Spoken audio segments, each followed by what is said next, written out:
Welcome back to another episode of Be Our Guest here on Musical Theater Radio. I am your host, as always, Jean-Paul Jovanoff. Have you ever thought, I'm going to move to New York and make it in theater? Well, my next guest did just that. Left his home and native land and journeyed south to the Big Apple. Let's learn more about his career and experiences as a Canuck south of the 49th parallel. Let's welcome to the show, Zachary Martin. Zach, how are you? Hey, doing well. How's it going? Good. Thank you for coming on today. Yeah, my pleasure. Thank you. Cool. And we'll talk a little bit later about how we actually met each other, because we'll bring that up because that is part of your career.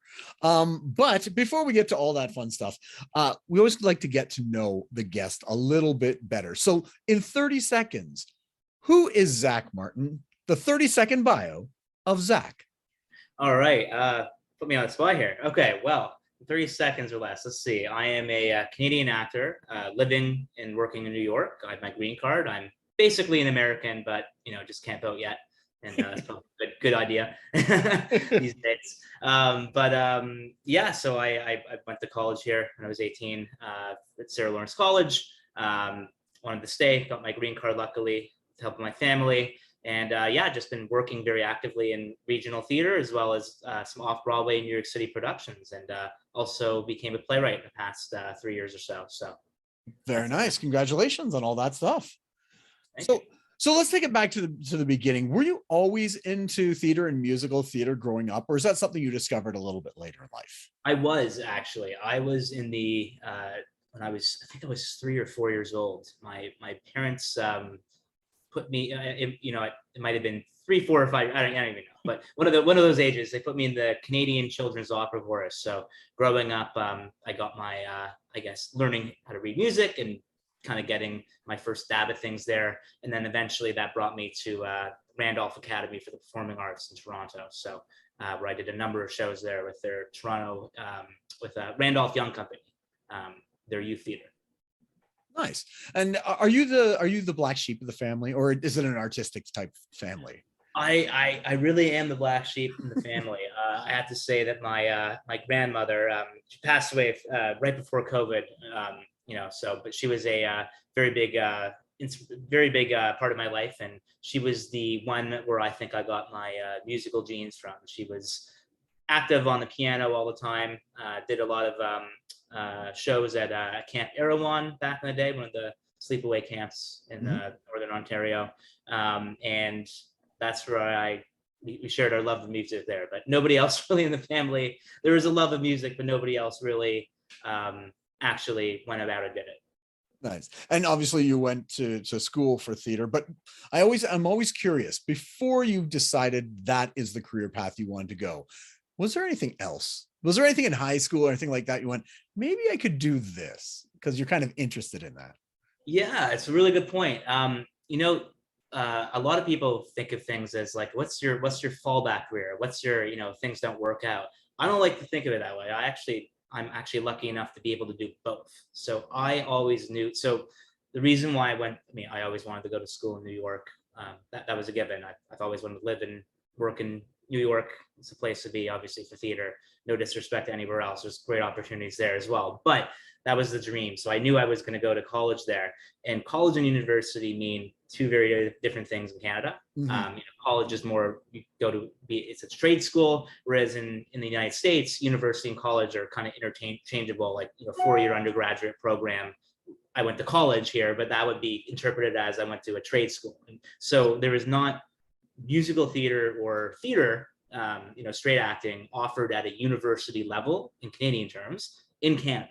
Whereas in the United States, much larger country population-wise and choice of school, you could still get a Bachelor of Arts, but in a different degree. So essentially, liberal arts and sciences, Bachelor of Arts and liberal arts and sciences at Sarah Lawrence is my degree. Whereas I also was part of the theater department. So a third of my classes were arts related, but academically, I was still able to take business related courses, law, political science. So you get a way better 360 vertical education, and you're employable in multiple fields when you graduate rather than just a Bachelor of Fine Arts, which is great as well. But I knew for me that I wanted to have the ability to be able to do both. And, luckily I did a lot of internships in college, and with marketing, I knew that's what I wanted to do. Obsessed with the TV show Mad Men. I wanted to be Don Draper.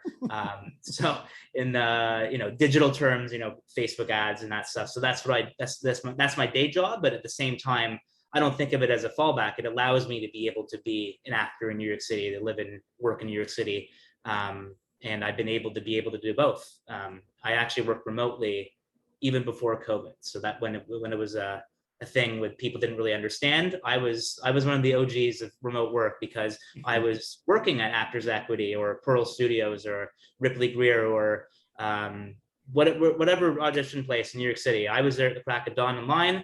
I would pull up my laptop, waiting in line at Equity principal auditions, Equity chorus calls or appointments, XYZ, Actors Access, all that jargon. I was doing it, but I was working while I was waiting, and in and out of the room, and go back to work or go to the next audition. Kind of have the flexibility to do that rather than being tied down to a cubicle, somewhere. It's always interesting when I talk to my friends in the States about colleges and universities, because it is so completely different. Because I went to Sheridan College, and then I went to York University, which they are completely different. And in the States, the college and universities are interchangeable. Actually, last year, not even that, 6 months ago, I finally learned what A&M stood for, because I had no idea, because we don't have any of that type of thing up here. So yeah, and I definitely look. We hired an educational consultant. She literally said there's nothing in Canada at a university level that would allow me to have a Bachelor of Arts, but also be in like a theater program. So at Sarah Lawrence, the beauty was that the term theater third is that a third of your classes are arts related. So I maybe had 3 to 5 classes a semester that were dance, acting, film, whatever the case may be, related. But I also took 2 academic, like political science, law, marketing, internships, etc. And you can kind of craft your schedule. It's a very new school way of thinking. A lot of colleges in the United States are kind of shifting the model to liberal arts and sciences, because you just graduate being a little bit more well-rounded rather than declare a major in one specific thing. Now, you're from Toronto originally, yes? Yes, born and raised in Toronto, yeah. Okay, cool. So then what I think when I go down to New York, it's so different. It is so different. Like coming back, I was standing by the road in New York, and everything's happening. The next week I was down in Bay Street, and I was looking, where is everybody? It's crazy. So you went to school at Sarah Lawrence. It's in New York City, yes. And it's in actually Westchester, a town called Bronxville, just near outside of Yonkers in Westchester County. It's a 30-minute train ride on the Metro North. But I was in Manhattan maybe 3 to 4 times a week. Like I was all the time here. So okay. So what's it like moving from the biggest city in Canada to a really big city in general? Was there an adjustment for that? Oh my God, yeah. My parents were really nervous about, because I was looking at like NYU, like Tisch and other programs as well, but like that was more BFA. So ultimately we went early decision on the Common App for American people. It's a little bit more familiar, but it's an application where you, because there's so many choices of schools in the United States, rather than doing an individual application like you do in Canada, a lot of people adopted this thing called the Common App, where you apply to multiple schools, but it's one application. So you don't have to do it 100x times, right? So ultimately decided to go to Sarah Lawrence. But going back to your point about being overwhelmed, I was, freshly 18, moving to a completely, even though it's an hour and a half flight, it's such a easy commute from Toronto, it is a different country. And originally I thought, Americans and Canadians, they're so similar. They're the same people. There's no difference. I could not have been more wrong. There's such a cultural difference, and it's a bit of I wouldn't say a culture shock, but it was definitely I went to sleepaway camp my whole life, so I wasn't homesick or anything. That since the age of 5, I went to sleepaway camp for a month and 13 on 2 months. So I've been away from home. I know how to handle that, but it is very different for an extended period of time and only coming back on spring break or winter break, and making completely new friends, not knowing a soul. I have a lot of family and cousins here as well. That's nice. But friends wise, new country, brand new start. So it almost was like a fresh, brand new start. So it definitely was. I'm going to ask you if you get this experience too. Do they ever call you out or quote, I mean, on your accent, on your Oh my quote God, unquote yeah. accent? It's so true. There is a Canadian, sorry, out in the boat, like that type. It is a little true. I have to say, it comes out a little bit more when I visit my family back in Toronto.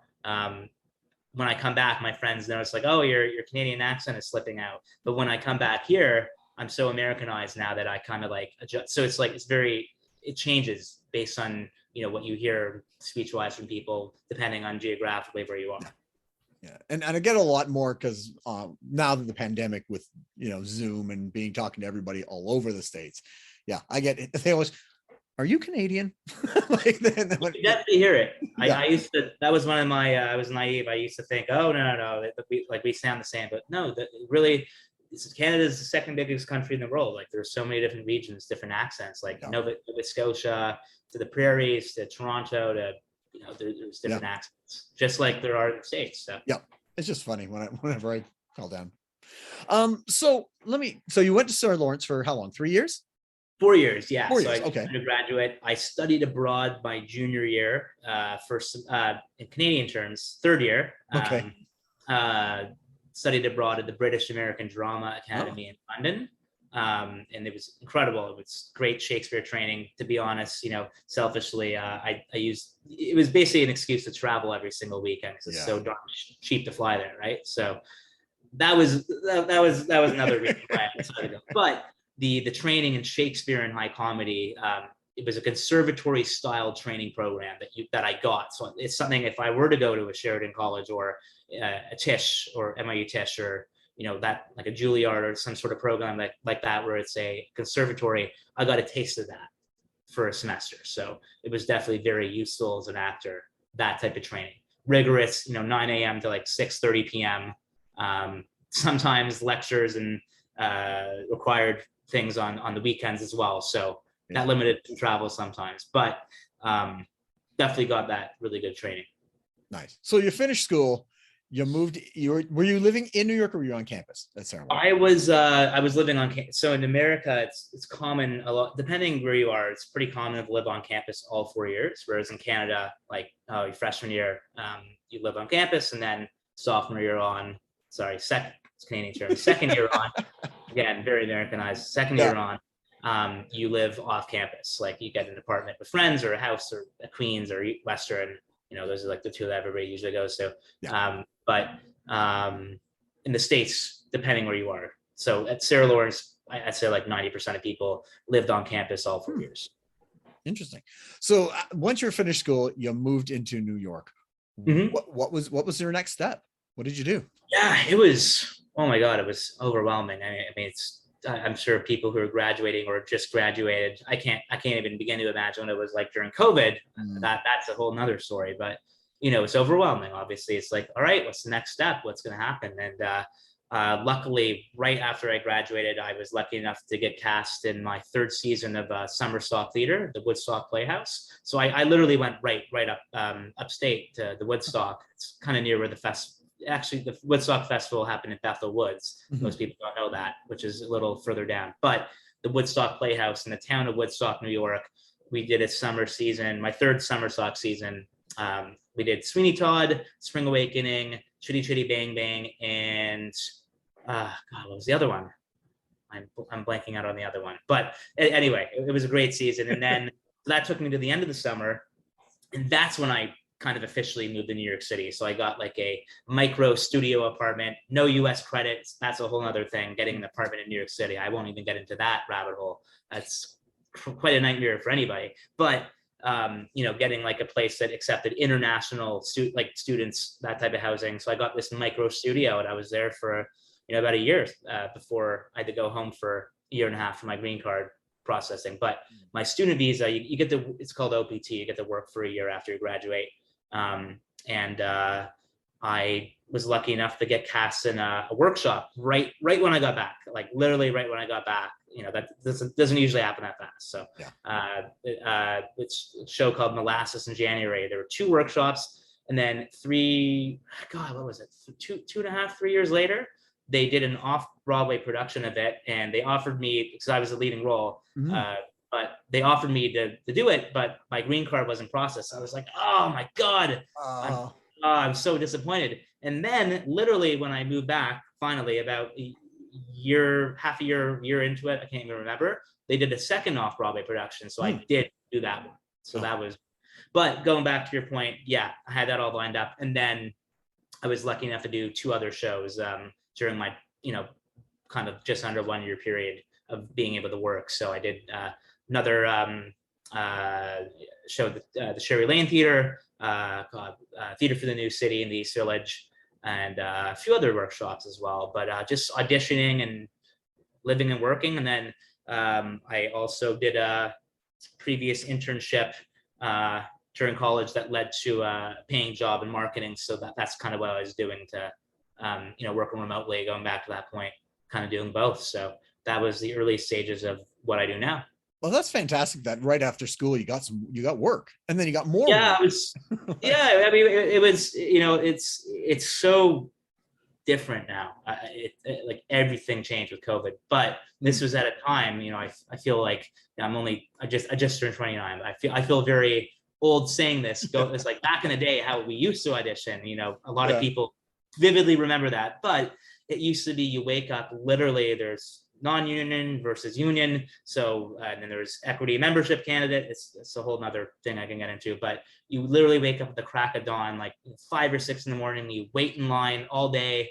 And you hope to be seen, and sometimes you're not going to be seen because equity members have to be seen first. This is when I was non-union at the time, and it's like a grind. It's like a cattle call. It's a whole thing, sweaty, 500 bodies in a building, packed, which would never happen with COVID now, into waiting rooms, hoping to be seen, sing your 8 to 16 bars or do your monologue, and most of the time they're not even paying attention. But then, sometimes you get lucky and get cast. So one good example of the craziest call I've ever had, and I actually got lucky enough I just didn't get cast, but I was on hold for the role of Wolf in the international tour of Hair.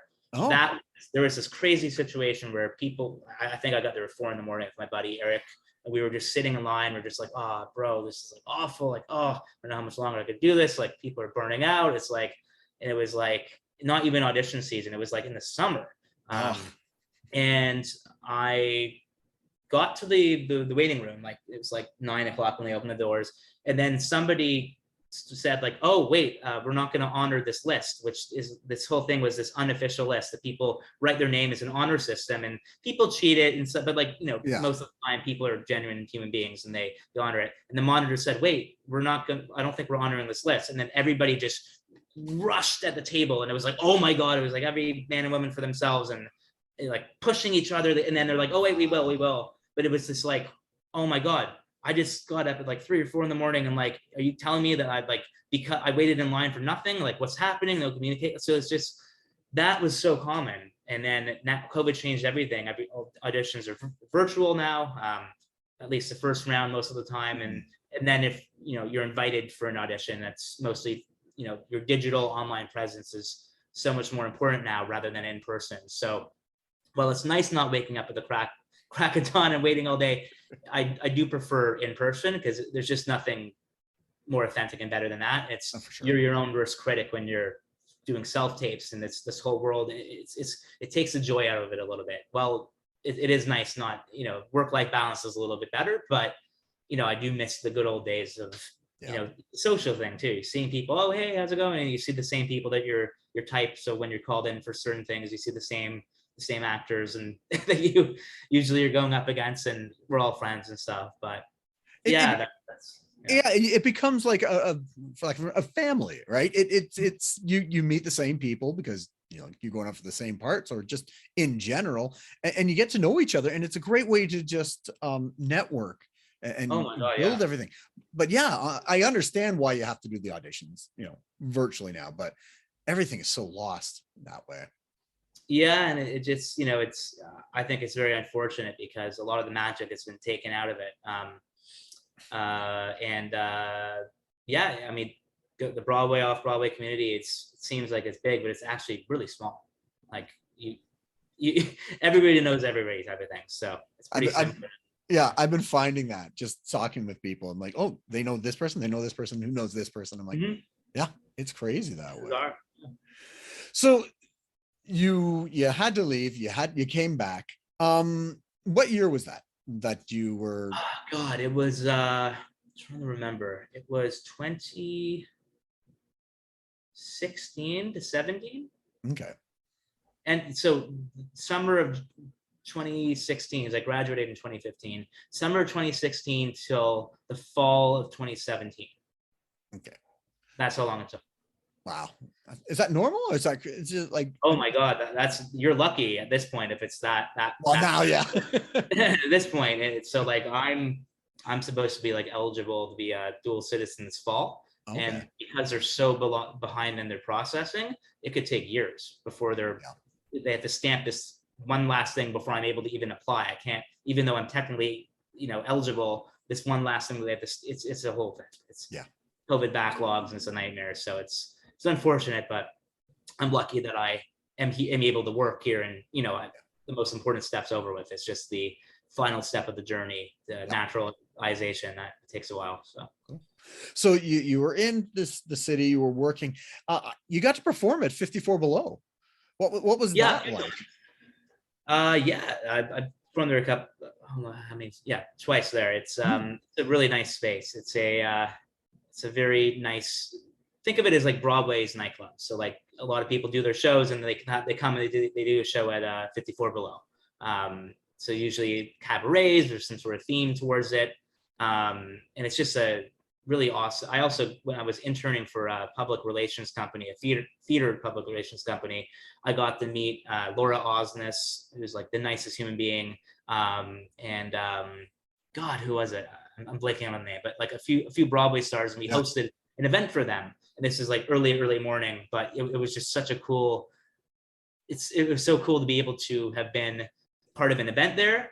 Also have performed as an actor there, but also have been an audience member a number of times, seeing shows like Telly Leung's one man show, a bunch of other people. There's just too many to count, but it's just a very nice, intimate space, and great food, great drinks, great, the waiters, bartenders, the staff is incredible, very friendly people, and nothing but great things to say. Yeah, I've heard a number of people go there and perform either their works or just performing. I actually interviewed Jennifer Tepper just last week about it, and the way she talked about it, I'm like, oh, I gotta go at some point down to check this place out. So what did you perform there? What was it, a show? Was it a review? What was it? It was a cabaret of my acting coach and a bunch of his clients. It was kind of like a showcase type of thing. So I did a couple shows of that 2 years in a row. So it was just a medley of different songs, the theme of like love coming together, and everybody gets you get like a duet, a solo song type of thing. But yeah, it was a lot of fun. Right. So everybody has a story of this. When COVID hit, March 12th, when everything shut down, were you in a show? Were you auditioning for a show? Were you doing anything? What were you doing, and how did that hit you? Yeah, I actually was interviewed about this by another person in the Toronto scene, and basically quite a story. So I wasn't in a show at the time. I just finished, sort of. I just finished my show. So long story short, I'm a playwright as well. So I wrote a show about college fraternity hazing. It's called Hazing You. I had 4 closed door readings of it with actors, feedback, 1 staged reading of it with feedback from an audience, and then a New York City production of it, literally right before COVID, just in the nick of time, January 2020. I'm so grateful I was able to get it done. And I was actively developing next steps of like, I want to get it off Broadway. That's like the dream, the goal. Yeah. So I was starting to like have conversations about that. But it was also the very kind of towards the end of audition season. So like January to like April-ish, maybe a lot of people burn out by February, March.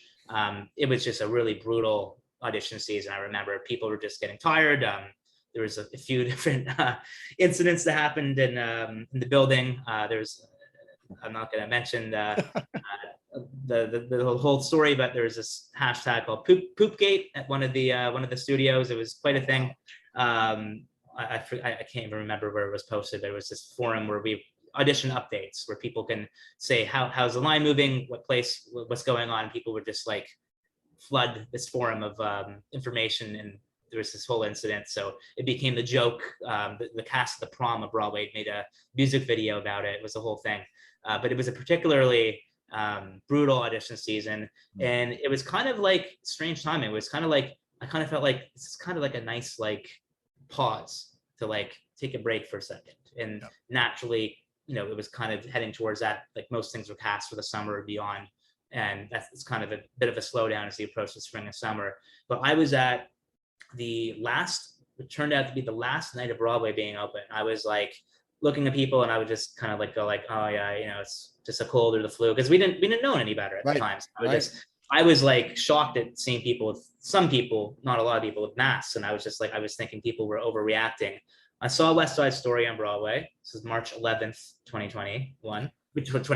But I saw the show, and on the way home, I was completely fine. I was like, there was an actor next to me. He's like, oh, I've seen you at an audition. It's like, oh, hey, what's up? Nice to meet you. Like, officially meet you.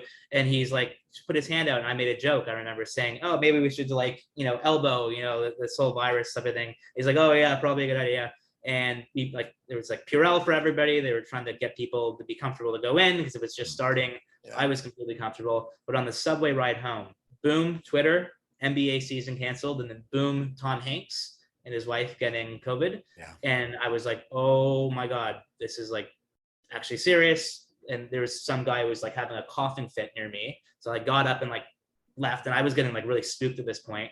I called my parents. I'm like, what are we going to do? And, they at the time were not convinced that it was serious. And I started hearing from a friend of mine who was basically feeding me some stuff. They're thinking about closing the bridge. They're thinking about closing the border. And I was just like, oh my God, what if I get stranded in New York? And I literally, I'm seeing like the movie Contagion and all these different things. What if I get stranded and I can't get out, and I'm here alone, and the grocery stores, people are panic buying. And so I foresaw all that. And I'm like, I'm leaving tomorrow, hell or high water.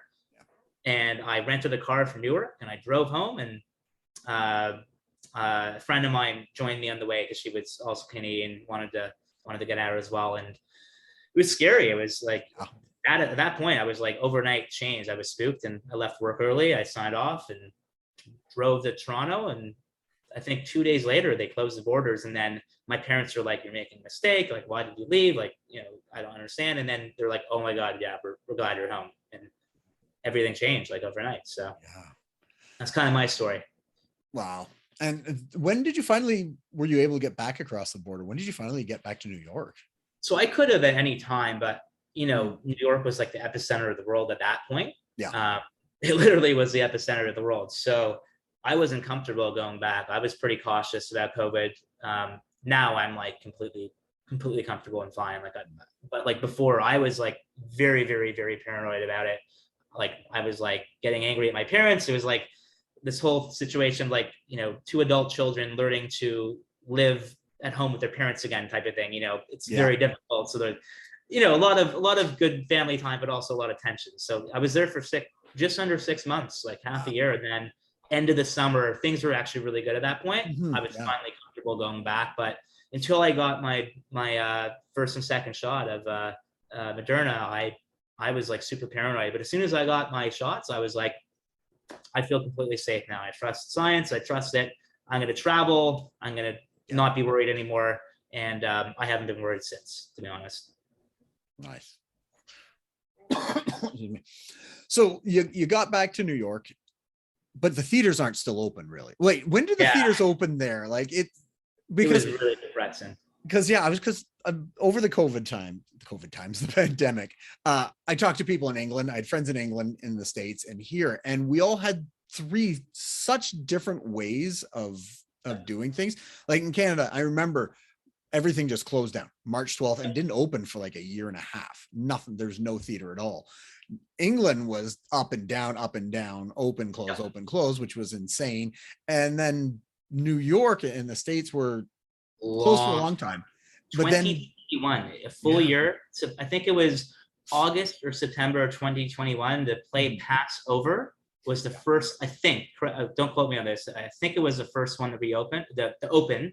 And I saw it, and it was so nostalgic being in the theater again, with the mask and everything. I was completely okay with that. But and then it was a slow and steady, and then one by one they started to reopen. But a lot of shows really shuttered, and they, unfortunately closed. And with Omicron, that really put a hamper on things too.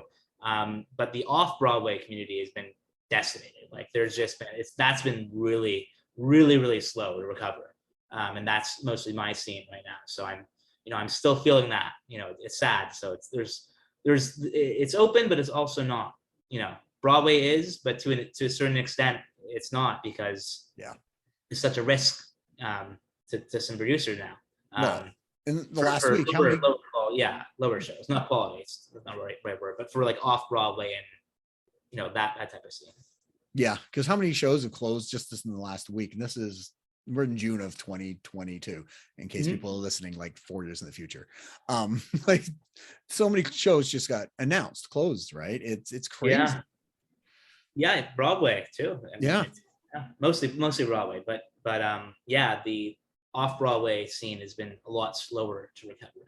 Yeah. So what was the first show you got once everything reopened, quote unquote, in 2021? I didn't. So I did it I've done like a few different cabarets. So I performed at what was it? The Beekman Theater in New York.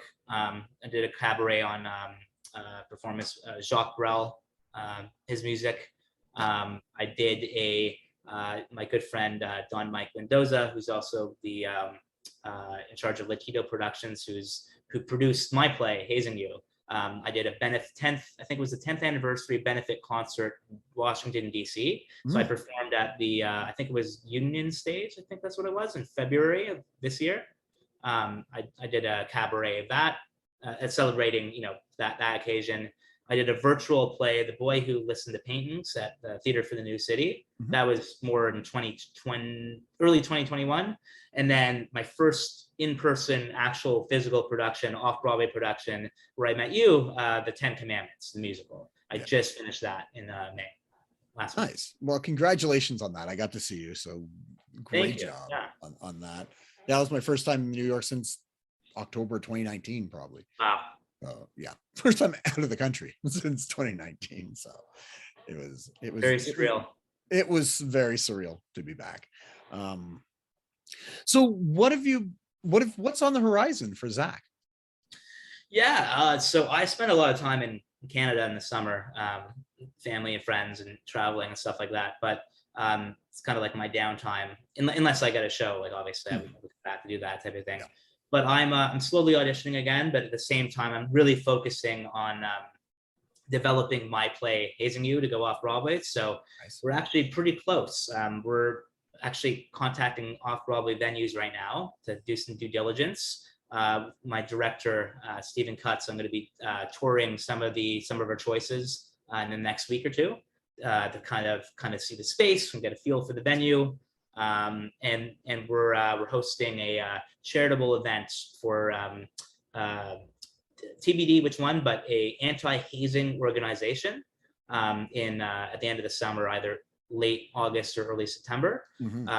And all proceeds go to this anti-hazing organization, but it's also kind of a networking event to meet people and spread the word about this very important issue. And we have a few producers on board that are interested in helping us. So we have the pitch deck ready, and we're kind of just doing our due diligence and getting to the next step of actually mounting it and getting the cast together again and getting ready to go. So awesome. That's kind of what I'm dedicating most of my time to theatrically right now.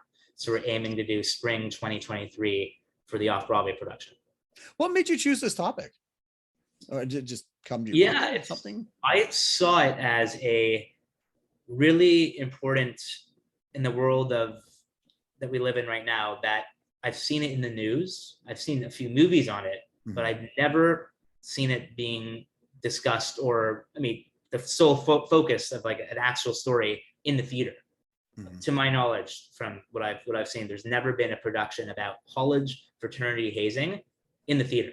and it's such a, you hear about it over and over and over again in the news, and it's just like, this is actually an epidemic. This is like a serious, like, I'm not against, fraternities and sororities, and hazing is obviously, a big part of it, unfortunately. But what I'm trying to highlight is the very dark and disturbing portions of hazing, the criminal aspects of it, like that result in actual people dying or getting seriously injured, and taking things too far. And the idea of the cycle continues is a big theme in my play. So I thought it's a very important, relevant, current, but also very interesting topic to be explored in the theater. And I'm pretty passionate about it, and pretty excited about where it's going to go next. And it's very unique because it's never been done in the theater before. So, well, congratulations on getting it up in Thank the you. first place, and wherever it's going with the talks with the off-Broadway shows and the producers and everything. So congratulations on all that stuff. Thank you. Yeah, no problem. So yeah, Zach, thank you so much for coming on and introducing the Thank you world so to much. you and what you've done and your experiences of, getting the green card and moving to New York. And because there's hundreds of thousands of people that would love to do what you did, not just from Canada, but just within the States itself, right? And things like that. So you are an inspiration because Oh, thank you. success story for all these people. I'm so proud of my Canadian roots, so I'll never give that up, and I will never give up my Canadian passport. I'm always a Canadian first. So Awesome. All right. Well, before we go, I always ask 3 questions of my guests. There's no right or wrong answer, but people might judge you. The listeners are very judgy out there. Okay. I'm not, ish, but they are very judgy. But Good to know. Good to know. So, question number 1. What creator or team within musical theater has had a great influence on you? It could be a composer, lyricist, director, producer, actor, even stage manager. It could be somebody famous or not famous, like a teacher. Is there somebody who's had a big influence on you? Yes, Andrew Lloyd Webber and Colin Wilkinson. One, because when I was, I think I was 3 or 4 years old, that's how my parents knew that I was passionate about this. The Canadian Phantom of the Opera cast recording. Yeah. Played it over and over and over and over and over and over and over again in the car and anywhere we were, the CD. And I'm obsessed with that show. It's my life. It's my dream show. It's my everything. It's what got me interested in musical theater in the first place. And I just think Colm is incredible, and Andrew Lloyd Webber, obviously, he's incredible too, and just such a important show. I see it every year on Broadway, and I've seen the West End production 2 or 3 times, which is incredible too. Canadian productions as well, but that I would say is my biggest influence in my path. Brought it out the passion. Very nice. 1 point, correct answer. So, and it's funny because Phantom is one of those gateway musicals, kind of like Rent and Hamilton, and I don't. Once you go back far enough, musicals are just part of the world, like Oklahoma. But there are certain points within the canon, and it's funny that you mentioned one more that it was same for me just earlier. Yeah. So very cool. All right, question number 2. What foods do you miss that you can't get down there that are Canadian? What is there any foods up here? Oh my God. And should we bring them down to you next time? Oh my goodness. It's hard to think. I guess. I mean, I don't really eat it. Maybe once a year, but poutine and beaver tails. Yeah. When I'm visiting like a ski mountain in Canada, like Mont Tremblant or like Whistler, having beaver tails, nothing like it. Nice. Yeah, I've been told I have to bring down some Canadian Mars bars because they're different.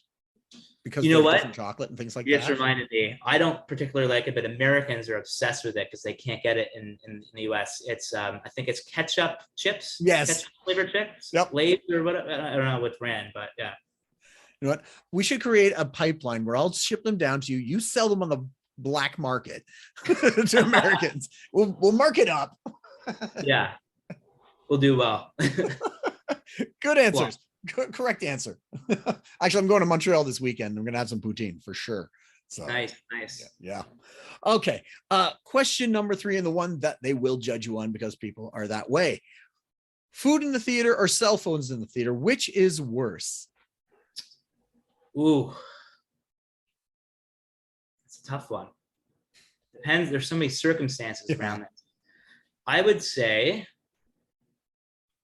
food. One, because it could get out of control and messy, and it's hard. It's a lot more difficult to kind of judge and discuss among people like what like where you can and can't eat. Whereas cell phones, it's trusted that the actor or actress is going to be professional enough to know when is the right time to use it or not use it. It's just automatically trusted that they'll have discipline for it. I would have also accepted both are terrible. If it's audience members. Yes, audience member on the stage. Yes. Oh yeah, if it's an audience member, I would say absolutely no cell phones, because there's always, you can't trust the audience to not be like certain bad apples in the audience to not be on their phone. It's definitely an issue. Have you ever had a story of either food or you've been on stage and there's food or cell phones in the audience? Not that I can think of, to be honest. I've been lucky enough maybe in high school one time there's somebody with flash was like taking pictures and it was like really distracting, but I wasn't brave enough to have a Patti LuPone moment to scold them. Yeah.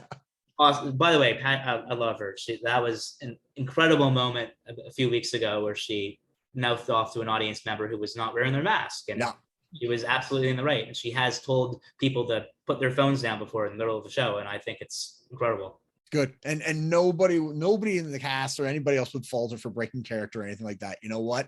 You're Patti LuPone and you're not wrong. Exactly. So, yeah. Awesome. Another correct answer. Now you do get a bonus question. I do have a bonus question for you. Now, when you get your green card, will they deny it if you say Z? You said Z earlier, so I'm just curious. Yeah, that's another, going back to my point of being so Americanized now that I switch it up depending on where I am geographically. I would like to think maybe I'll be in the middle there, maybe. Okay. Yeah, I don't know what the answer is either. Yeah. I am curious if they'll deny you if you say Z. Zach, 4 out of 3. Congratulations. Oh, thank you. There's nothing to win. I have no prizes. I'm in theater. I have no money. So, but you get to brag to everybody that you won the game. So, Zach, again, thank you so much for coming on. It was great finally getting to meet you. We met a little bit in New York after the 10 Commandments, but yeah, to get to know you a little bit better. Thank you so much. Jean-Paul, thank you so much. And yeah, best of luck and have an amazing summer. Thank you. All right. We were just speaking with Zach Martin from New York City here on Be Our Guest on Musical Theater Radio. Tune in next week as we'll be speaking with another guest or guest about their life, love, and passion that is musical theater. I am your host, as always, Jean-Paul Jovanov. And until next time, I'll see you when I see you.